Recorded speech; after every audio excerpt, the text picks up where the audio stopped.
Hi everyone, my name is Adrian. My matrix number is 285050. Today I'm going to talk about the introduction. Consumer behavior is the study of consumers and the processes they use to choose, consume, and incline products and services. Consumer demand is defined as the willingness and ability of consumers to purchase several goods and services in a given time. Consumer choice is defined as the ability of consumers to choose among competing products and services. Utility is a term in economics that refers to the total contentment or satisfaction a person receives from consuming a good or service.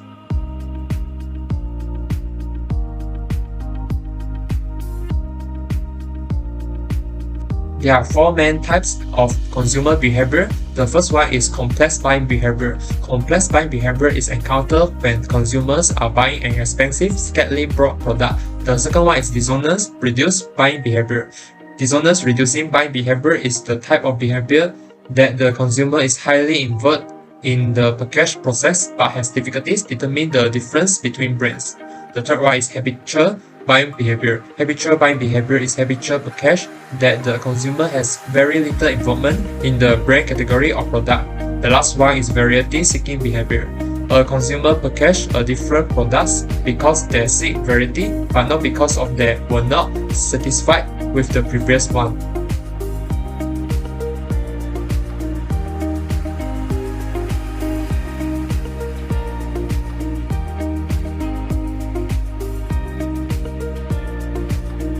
Good morning, Professor. My name is KWAN and my number metric is 285490. Without waiting anymore, let us keep going with the methodology.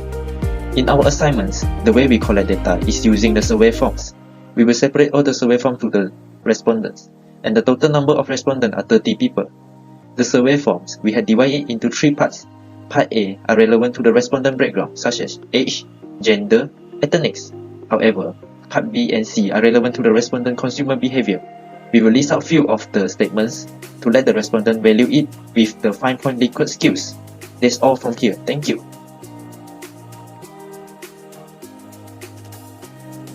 I continue our presentation. I would like to introduce myself.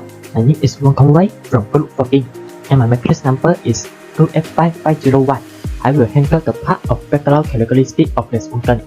As the saying of Kokarawan, demographic and characteristic are required to establish if a sample is representative and to avoid false positive. Collecting the data include gender, ethnicity, and age in this survey. The objective of the collection is analysis accurate result to assure the respondent behavior. The figure on the slide represents gender of respondent. Based on the survey of 30 respondents, males made up 53% and female made up 47%. Next, this figure represents ethnicity composition of the respondent. In the total 30 respondents, 57% of Chinese, 27% of Malay, and 13% of India.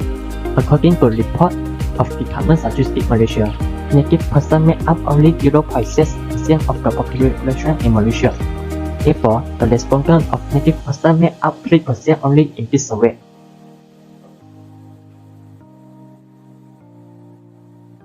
This figure shows age group of the respondent. The number of respondents under the age of 30 is the largest, with 17 respondents. This is because the majority of respondents are come from our social cycle and have the same age range with us. Besides, age range 31 between 40 and 41 between 50 has 5 respondents and 6 respondents respectively. Lastly, above 51 age only have 2 respondents. That's all for me. Thank you.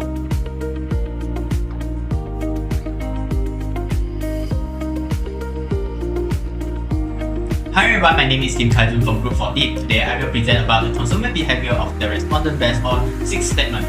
First and foremost, the figure shows the response by respondent for the first statement, which is I prefer to purchase good or product depending on their brand. The majority of the respondent is moderate with this statement, which is recorded at 36%.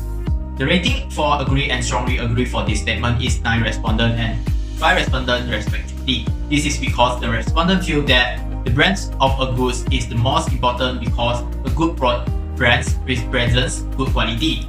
Aside from that, the number of respondents who disagree with the statement at 3 respondents. In contrast, strongly disagree also recorded The lowest percentage risk is 6.67% or 2 respondents due to the respondents more prefer to purchase goods or products depending on the quality or price of the goods.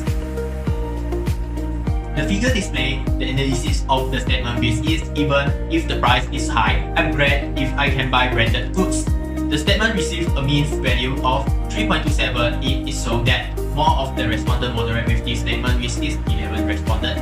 In addition, the respondents who agree and strongly agree with this statement at 8 respondents and 4 respondents respectively. This situation causes by the consumer developed loyalty to brand that provided a consistent and high quality experience. Besides, some of the respondents buy certain brands to support their persona or professional image. Apart from that, 20% of 6 respondents and 3.33% of 1 respondent disagree and strongly disagree with this statement.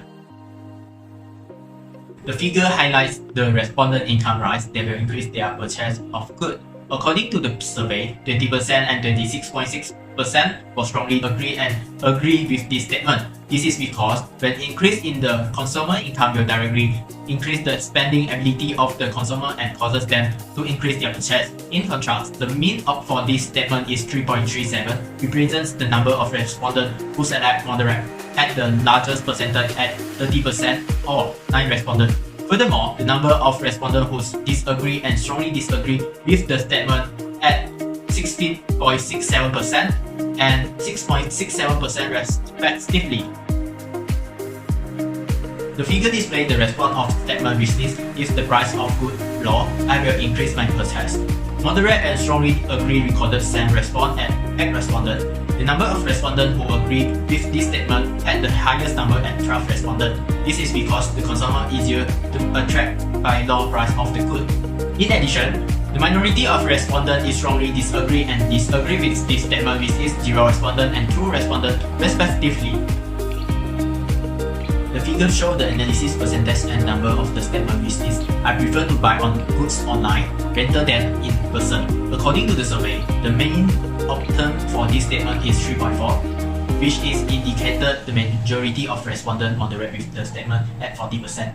Besides that, the number of respondents who agree and strongly agree with the statement at 26.67% and 16.67% respectively. This is due to online shopping is very easy and convenient in this era globalization. During online shopping, consumers can easier to find and compare goods and related information those internet for free. Aside from that, 30.33% disagree and stated that they prefer to buy goods read with person rental in online. Last but not least, only 3.3% strongly disagree with the statement. The figure highlights the perspective of the respondent based on the statement purchasing goods online is more convenient and cost effective. According to the study, 20% and 26.67% had strongly agreed with the statement. This is because online shopping allows users to find a wide range of products in a location. They have a lot of platforms are providing online shopping services such as Shopee, Lazada, Grab, Foodpanda, and others. In contrast, majority of respondents moderate that purchasing goods online is more convenient and cost-effective with 10 respondents or 33.33%. However, the number of respondents who disagree and strongly disagree with the statement were 16.67% and 3.33% respectively. Thank you. Hi everyone, I am WONG and my metric number is 285777. Now I will continue the presentation with Consumer Behavior 2. In this part, there are 2 goods which are Good A McDonald's and Good B KFC. The relationship between Good A and Good B is substitute goods. Statement 1 is, if the price of Good A fall by 50%, I will purchase it. Assumption of ceteris paribus. Most of the respondents are strongly agree with this statement, which are 40% and 36.67%. This result is matching with the law of demand, which states that the price and quantity demanded of a good are very inversely. This is because consumers are substituting lower cost goods for higher cost goods in order to reduce their expenses in daily life. Statement Statement 2 is, even if the price of good A is high, I will still purchase good A. Assumption of ceteris paribus. Mean of the respondent is 2.97, represent that more respondents disagree and moderate with this statement. This is because satisfaction of purchasing a good will dislike when consumed amount increase. However, there are still some respondents agree with this statement because they are basically pay more attention to the brand when purchasing a good. Statement 3 is, if the price of good B rises by 50%, I will purchase good A. Assumption of ceteris paribus. Most of the respondents agree and strongly agree with this statement because subsidiary good can either fully or partly satisfy similar desire of the consumer. They believe that good A and good B can repair one another. However, some respondents disagree with this statement because not all the subsidiary good can bring exactly same satisfaction. Statement 4 is, if my income increase by 50%, I will purchase good A. Assumption of ceteris paribus. There are 40% and 20% respondents agree and strongly agree with this statement because when people's income rises, available money that can be spent also increase. Therefore, they will increase their expenses in order to maximize their satisfaction. This result also shows that good A is a normal good for them. The demand of a normal good is increasing with income. Statement 5 is, if my income increase by 50%, I will purchase both good A and good B. Most of the respondents moderate with this statement because their consumer behavior will not fully be affected by income and will consider other factors when making a consumption decision. For the respondents who are agree, both good A and good B are normal good. However, good A and good B could be inferior good or neutral good for the respondents who are disagree with this statement. After hearing all the presentation from my group member, we can make a conclusion for it. Consumer behavior can be affected by few factors, which are product own price, consumer preference, consumer incomes, or even economic situation in a country. Other than that, we also observe that the result of the reports are almost similar or equals to the law of demand.